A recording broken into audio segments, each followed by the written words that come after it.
Mü'minde bo'lishga tegishlik esil axloq. Hörmətli musulmonlar, İslam dinida iman, ibadat va yaxshi axloq bir-biri ustiga qurilgandir.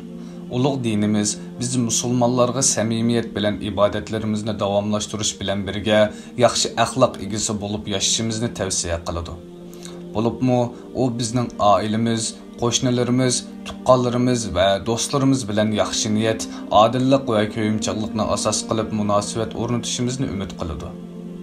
U atrofimizdagilar bilan Allohning yaratgan va ko'z tutib turadiganligini o'ylagan asosda munosabat qurishimizni, har bir kishiga hurmat va ehtirom bilan muomala qilishimizni tavsiya qiladi. Aziz mu'minlar, payg'ambarimiz insonlar uchun haqiqatan go'zal bir ulgudir. U bizga fazilatlik bir banda bo'lishning va insonlar bilan inoq o'tishning yo'llarini o'zi o'rgatdi. Rasululloh sallallohu alayhi va sallam muloyim, oliyjanob va ruhliq odam edi. Uningda adab, kamtarlik va hayo bor edi. U atrofidagilarga tinchlik va bexatarlik tuyg'usi beradi. Vahima va andishidan xoli qiladi. Uning yuragi oilasidagilar va sahobalarga bo'lgan muhabbat va ko'yimchanlik bilan to'lgan edi. U yaxshi kunlardagidek yomon kunlarda sabrchan, kang qo'rsoq va afuchan edi. Alloh taolo payg'ambarimizning bu sifatini mundoq maqtadi. Sen ularga Allohning rahmati bilan yaxshi muomala qilding. Agar sen qo'pol, tosh yurak bo'lgan bo'lsang, shak shubhisizki ular atrofingdan tarqalib ketgan bo'ladi. Qimmatli musulmonlar, biz söyümlük payg'ambarimizni rahbar qilgan mu'min bo'lish sifatimiz bilan samimiy muomala qilishni o'zimizga prinsip qilaylik.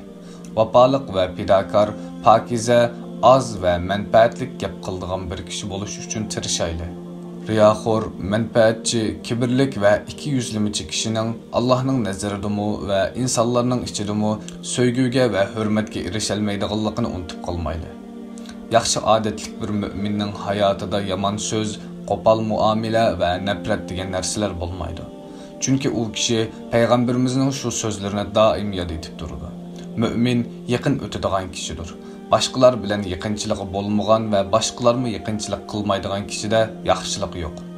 Do'zaxning o'ti harom qilingan va do'zaxning o'timi uningga harom qilingan kishini sizlarga aytib beraymi? U insonlar bilan yaqin o'tadigan, muloyim va osonlashtiradigan kishidir. Qimmatli mu'minlar, biz aralashib yashayotgan bu aziz millatning va bu alohida jamiyatning qadrini bilaylik.